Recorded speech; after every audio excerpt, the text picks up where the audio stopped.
Muy bien, vamos a definir el soporte de un vector aleatorio y probar una propiedad que cumple el soporte en el caso de tener un vector compuesto por coordenadas independientes. Sea X un vector aleatorio continuo es por supuesto absolutamente continuo. La palabra absolutamente la olvidamos. Y va a tener como significado cuando cursan en análisis real, la palabra absolutamente continuo. Entonces, sea un vector aleatorio absolutamente continuo en RK con función de densidad conjunta, la F de X monio. El soporte lo vamos a definir como esto. Vamos a leerlo con cuidado antes de ver de qué se trata esta proposición. El soporte está compuesto por todos aquellos valores I en RK tales que la integral sobre B de la función de densidad sea positiva. Y esto suceda, porque hasta ahí no parece tener relación con no parecen tener relación este I en RK con este B de acá abajo, pero la idea es que esto valga para todo entorno B de I. Ese entorno quiere decir un abierto que contenga I, eso es un entorno, y lo que tiene que pasar con todo entorno de I, para que ese I esté en el soporte, es que esta integral, que es nada más ni nada menos que la probabilidad de que X moño esté en B, ¿bien que esto es la probabilidad de que X moño esté en B? Entonces, esta es la probabilidad de que X moño esté en B. Lo que cumplen los puntos que están en el soporte de I es que la probabilidad de que de todo entorno de I es positiva. Entonces, la idea del soporte es generalizar, en el caso de un vector aleatorio, lo que vale en el caso discreto. En el caso discreto definimos el rango, como el conjunto de los valores, donde la probabilidad de que el vector tome ese valor es positivo. Acá lo que estamos diciendo es algo parecido. Y voy a hacer una aclaración, espero que sin escribir se pueda entender lo que digo, si no, no puedo aclarar más. Que es la siguiente. Vamos a pensar de vuelta en una variable aleatoria continua, por ejemplo, la uniforme del 0,1. Cuando nosotros definimos las variables aleatorias continuas, dijimos que la densidad no estaba unívocamente determinada, que nosotros podíamos hablar de la uniforme del 0,1 y pensar en su densidad como que valga 0 en todos lados, excepto sobre el intervalo 0,1, que ahí vale constantemente 1. Pero nosotros a esa densidad la podemos modificar en un número finito de valores. Por ejemplo, podemos decir que la función de densidad en 0 valga 0 o valga 1, hay arbitrariedad ahí, o que en 0 valga 180 la función de densidad, porque lo único que vamos a usar de la función de densidad es cuánto vale su integral en conjuntos borelianos, pero digamos en intervalos de la recta. Y si nosotros modificamos a la función de densidad en un punto, eso no cambia el valor de cuánto integra esa función. Entonces, nosotros podríamos hacer un primer intento de definir soporte diciendo que sean los is, los valores y en RK, tales que f, cuando evaluemos la función de densidad en i, eso nos dé positivo. Eso sería un buen intento. El problema es que ese conjunto tiene sus problemas porque podríamos redefinir a la función de densidad conjunta en un número finito de puntos y no nos cambiaría nada. Entonces, no nos cambiaría nada de las propiedades que cumple la función de densidad, que es permitir el cálculo de probabilidades. Entonces eso no estaría bien definido, decir que el soporte es aquellos valores donde la función de densidad es positiva. Entonces lo que hacemos es una definición un poquitito más sutil, que es la siguiente. Son aquellos valores tal que en toda vecindad de ese punto, tiene probabilidad positiva, bajo la distribución que da el vector aleatorio. Entonces eso quita ambigüedades. Volvamos al caso de la uniforme del 0,1.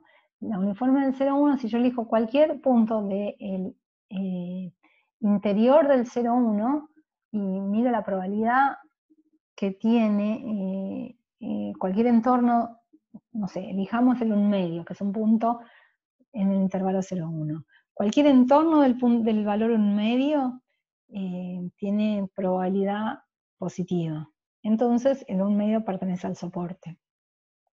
¿Qué pasa si agarramos un número como el -1? El -1 no hay, encuentro entornos alrededor del -1 que, por ejemplo, un intervalo de longitud, no sé, un medio centrado en el -1, el intervalo de longitud de un medio centrado en el -1, eso es un entorno del -1 y la probabilidad de eso vale 0. Entonces el -1 claramente está fuera del soporte. Y quedan los extremos, el 0 y el 1, que a veces uno no sabría qué pasa, pero pensemos esto, que para el 0, todo entorno del 0 agarra puntos positivos y negativos, y por lo tanto la probabilidad de que la uniforme pertenezca a un entorno del 0 va a ser siempre positiva. Entonces, el soporte de la uniforme 0,1 es el intervalo cerrado 0,1. Bueno, debería haber preparado un PDF con esta explicación, pero espero que haya quedado claro la coloquialidad. Volvamos a la proposición 5.7. Definimos el soporte del vector X de esta manera, como una generalización del rango de una variable discreta, y lo que esta proposición quiere probar es esto. Si las variables x1 y xk son independientes, lo que va a pasar es que el soporte del vector aleatorio va a ser exactamente igual al producto cartesiano de los soportes de cada una de las variables, donde el soporte de cada una de las variables se define de manera análoga a esta expresión de acá, que es la manera que definimos recién. O sea, ¿cuál sería la manera análoga? Son los i's en R, tal que la densidad de x1, por ejemplo, si quiero definir el soporte de x1, la densidad de x1 integrada sobre todo entorno de SI es positiva. Muy bien. ¿Para qué definimos esta proposición tan técnica y con tanta introducción? No se asusten, esta propiedad realmente es una proposición muy útil, la van a usar un montón de veces. No tanto por lo que afirma, sino por lo que permite descartar. Porque es así, lo que está escrito acá abajo. Si tomamos un vector aleatorio en RK, pero que su soporte resulta no ser un rectángulo en RK, en el sentido que no es un producto cartesiano de conjuntos, entonces sus coordenadas no son independientes. Porque este teorema va en un sentido. Si son independientes, entonces el soporte es un producto cartesiano. La contrarrecíproca es lo que lo que está enunciado acá. Si no es un producto cartesiano, entonces las coordenadas no son independientes. Esto es una manera muy rápida y eficiente para descartar independencia. Entonces, si un ejercicio de la práctica, como los que yo les voy a enunciar o pedir que trabajen a continuación de esto, les preguntan o les piden probar independencia del vector, lo que ustedes siempre debieran hacer, de todos modos siempre debieran hacer, es dibujar la región donde la densidad no es nula, es decir, dibujar el soporte de la densidad conjunta. Bueno, este teorema, esta proposición funciona en un solo sentido, ¿no? Si uno tiene un vector aleatorio cuyo soporte se escribe como un producto cartesiano, eso no dice nada respecto de si son o no son independientes las variables. Queda como ejercicio pensar un contraejemplo, pero para este ejercicio, o sea, búsquenlo, pero no se sienten a pensarlo, digamos. Hagan la práctica con esta inquietud en la cabeza y cuando encuentren alguno que lo satisfaga, anótanlo. O incluso hay algunos entre los ejercicios que yo les estoy dejando acá, que podría ser un candidato a cumplir esto. Bueno, fíjense. Vamos a probar entonces ahora el resultado. Lo vamos a probar para dos variables, simplemente porque la escritura es más fácil. El caso general es completamente análogo. Entonces, lo que nosotros queremos probar es, queremos ver que el soporte del vector aleatorio x1, x2 es el producto cartesiano del soporte de x1 por el soporte de x2.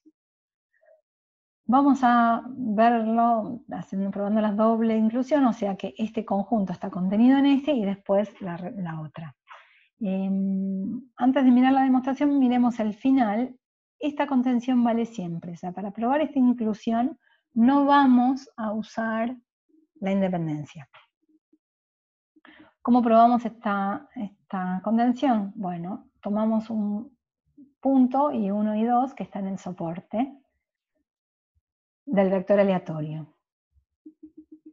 Y queremos ver que está en el producto cartesiano. Para ver esto, lo que vamos a tomar son un entorno de I1 y un entorno de I2. ¿Qué es un entorno de I1? Es un abierto de R que contiene I1 y un abierto de R que contiene I2. Lo que queremos ver es que, para probar que I1 está en el soporte de X1, lo que debemos ver es que la probabilidad de que X1 esté en I1 es positiva. Como este es un entorno arbitrario, lo habremos probado para todo entorno de I1. Y lo mismo para el otro. Bueno, ya que esto implica que este punto esté en el producto cartesiano. Ahora, como I1 por I2 es un entorno del par I1 y 2, por definición de soporte de x1 y x2, o sea, por el hecho de que este vector esté metido adentro de este soporte, lo que tenemos es que la probabilidad de que x1, de que la variable aleatoria o el vector aleatorio x1, x2 esté en, a ver ¿cómo lo puedo marcar? Lo marco, no puedo. La probabilidad de que x1, x2 esté en i1 por i2 sea positivo. Es positivo, eso es lo que sabemos. Esto es simplemente la intersección del hecho de que x1 esté en I1 y que x2 esté en I2. Esto es porque el conjunto es un producto cartesiano. Esto es equivalente a decir esto. Ahora, esto es una intersección, las comas representaban intersecciones de estas dos condiciones. Entonces, la intersección, por supuesto, está contenida tanto en un conjunto como en otro, y entonces, por monotonía, esta probabilidad es menor o igual que esta probabilidad. Entonces, ¿qué es lo que acabamos de probar? Acabamos de probar que esta probabilidad es mayor o igual que esta, que es mayor que 0, y análogamente sale la otra, y probamos que este punto está en el producto cartesiano. Y no usamos la independencia para nada. Para probar la otra convención, tomamos un par ordenado que esté en el producto cartesiano de los soportes, y tomamos un entorno de I1 y 2. Lo que queremos ver es que la probabilidad de que el vector esté en este entorno sea positiva. Acá hay un dibujito de la situación. Este es el conjunto B, este es el punto I1 y 2. Como B es abierto y contiene a esto, sabemos que hay constantes para las cuales una cajita centrada en I1 y 2 está contenida adentro de B. Entonces, o sea, una cajita sería un abierto con ciertas particularidades, está contenida dentro de D. Como Y1 está en el soporte de X1, Y1 está en el soporte de X1, y latina 1 es un entorno de I1, resulta que esta probabilidad es positiva. Análogamente sabemos también que la probabilidad de que X2 esté en I2 también es positiva. Entonces la probabilidad de que de que el par X1 y X2 esté en B, en todo este abierto, va a ser mayor o igual que la probabilidad de que esté acá en este I1 por I2. Y por independencia sabemos que esto es el producto de las dos probabilidades que son positivas, entonces esto es positivo y probamos la otra convención. Y acá hay un par de ejercicios que no voy a resolver del todo acá, pero quiero comentar mucho este primer ejercicio, porque para comentar cómo es la idea que queremos que usen para resolverlo. Vamos a leerlo. XY es un vector aleatorio con función de densidad conjunta dado por esto, que es una cierta cantidad en la región donde X e Y son ambos positivos, o sea, el cuadrante de las dos coordenadas positivas, y 0 en otro caso. Y la pregunta es, ¿son X e Y independientes? Y después nos piden calcular probabilidades. Entonces, lo primero que nosotros debemos hacer es ver si son o no independientes. Para eso tenemos este teorema, o esta proposición con la que trabajamos en el video anterior.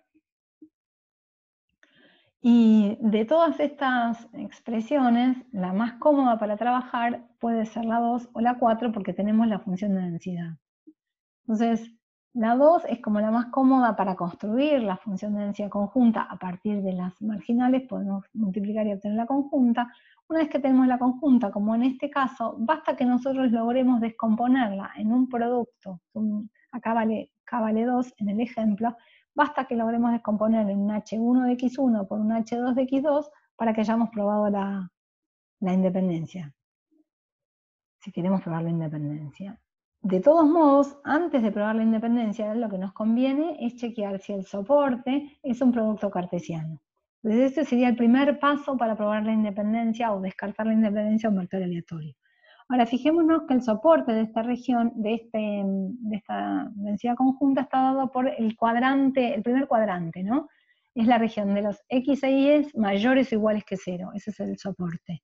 Que efectivamente es un producto cartesiano, porque se obtiene como el intervalo cerrado o la semirrecta cerrada en 0 más infinito para la X por producto cartesiano, la semirrecta 0 más infinito.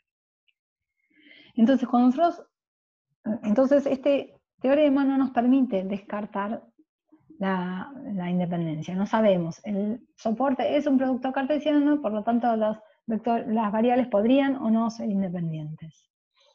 Muy bien.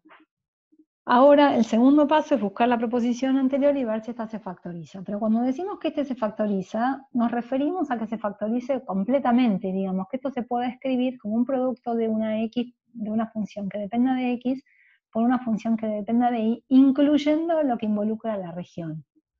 Entonces, acá aparece la importancia de trabajar con las funciones indicadoras. Esta la podemos escribir como 2 por y a la menos x por y a la menos 2y por la indicadora del 0 más infinito para x por la indicadora del 0 más infinito para y.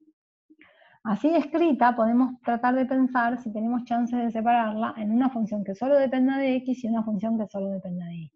Y emerge más o menos, espero que claramente, que nosotros podríamos escribir a esta función como 2 por e a la menos x por la indicadora del 0 más infinito para x, y eso es solo una función para x, y después una función de y que es e a la menos 2y por la indicadora del 0 más infinito para y.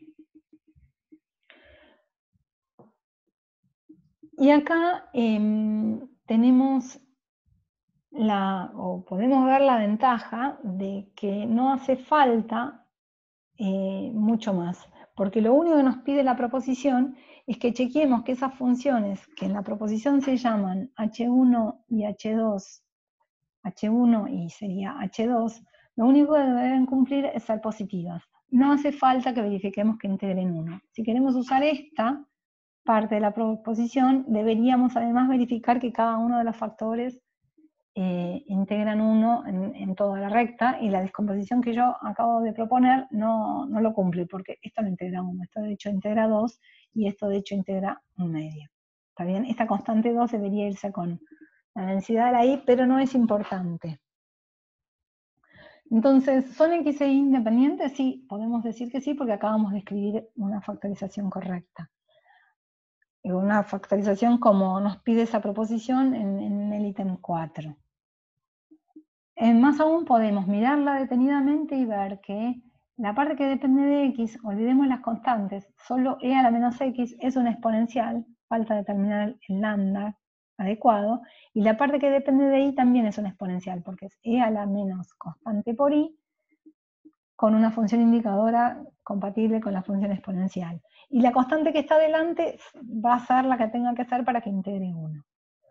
Además, ahora, entonces esta es la densidad que se obtiene como el producto de dos densidades exponenciales. Si uno se da cuenta de esto, eso simplifica muchas cuentas con posterioridad. Y es la idea que ustedes encaren la práctica tratando de ver estas cosas. Les recomendamos que tengan esa lista de distribuciones famosas que está colgada en la página, que la tengan cerca y la consulten para ahorrarse cuentas. Y que después de calcular las marginales, calcular las densidades de cada variable, siempre verifiquen a ver si las variables que encontraron pertenecen a alguna de esas familias famosas. Por ejemplo, si acá quisiéramos calcular la probabilidad de que x sea mayor que 1 e y menor que 1, esto es una intersección, como son independientes podemos factorizar y calcular las dos probabilidades marginales, o sea, es la probabilidad de esto por la probabilidad de esto. En vez de calcular una integral doble, calcular dos integrales simples. Y más aún, para la exponencial conocemos la función de distribución acumulada. Entonces ni siquiera tenemos que calcular nada, basta con que la especialicemos en uno en los dos casos, con los valores de lambda que van a salir de acá. Esto ahorra mucho tiempo para hacer la práctica, y una práctica que si no puede parecer como infinita. Y no lo es si uno usa estas estrategias. Ahora bien, para calcular la probabilidad de que x sea menor o igual que y, ahí sí uno tiene que usar propiedades, o uno va a tener que usar la densidad conjunta. En el caso de la exponencial hay una manera alternativa de hacerlo, pero no es la idea de este ejercicio. O sea, no lo hice, pero conté exactamente cómo habría que hacerlo. El que no voy a hacer, y les dejo para que lo piensen, pero pueden pensar también alguno de la práctica en este sentido, que es el que está acá, que es de la misma pinta, en el sentido que es una función y una región, y les recomiendo que ante la pregunta de que si son x e y independientes, comiencen por tratar de hacer un buen dibujo de esta región. Acá nos piden que obtengamos las densidades marginales. Yo quizás después les subo un video con las cuentas, o un PDF con las cuentas de cuánto da. Muy bien. Para terminar este video, antes de meternos con transformaciones de variables aleatorias, quiero hacer unas cuantas observaciones. O ponerlas todas juntas, por lo menos, algunas ya las hemos hecho. Entonces, vimos que en el caso discreto, si tenemos un vector discreto, lo mismo vale para cada una de las coordenadas x, y. De hecho, es la definición de un vector aleatorio discreto. Y en el caso continuo, vimos cuando calculamos las marginales que si arrancamos de un vector absolutamente continuo, recuerden que la palabra absolutamente en general no la vamos a decir, pero nosotros vamos a decir vector absolutamente continuo o continuo, que significa para nosotros lo mismo, que quiere decir que tengo una función de densidad conjunta. Bueno, lo mismo vale para cada una de sus coordenadas. ¿Cómo sería al revés? Al revés sería que me dan las coordenadas, yo sé que las coordenadas son discretas, entonces puedo armar un vector discreto concatenando variables aleatorias discretas, y resulta un vector discreto. En el caso continuo, y esta es la diferencia que vamos a ver, que se produce, no vale la recíproca.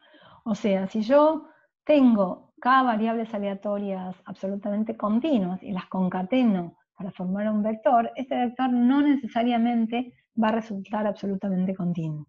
Y podemos ver un ejemplo sencillo, un contraejemplo sencillo de esta situación. De esta situación sería de que concatenando variables absolutamente continuas no necesariamente conseguimos un vector continuo. Entonces, miremos un ejemplo sencillo. X e Y uniformes del 0, 1.